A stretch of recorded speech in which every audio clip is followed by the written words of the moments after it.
నిజామాబాద్ జిల్లాలో మాజీ ఎంపీపీ ఇమ్మడి గోపి హత్య సంచలనం రేపుతోంది.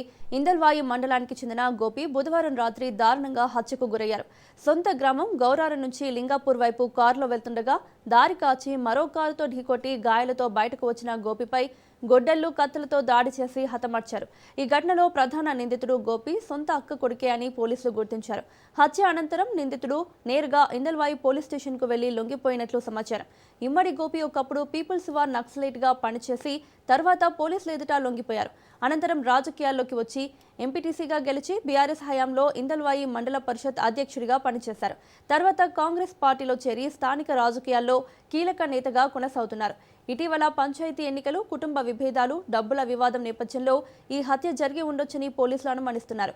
ఈ ఘటనలో మరికొందరి ప్రమేయం కూడా ఉండొచ్చని భావిస్తూ పోలీసులు దర్యాప్తు ముమ్మరం చేశారు. గ్రామంలో ఎలాంటి ఉద్రిక్త పరిస్థితులు తలెత్తకుండా భారీ పోలీస్ బందోబస్తు ఏర్పాటు చేశారు.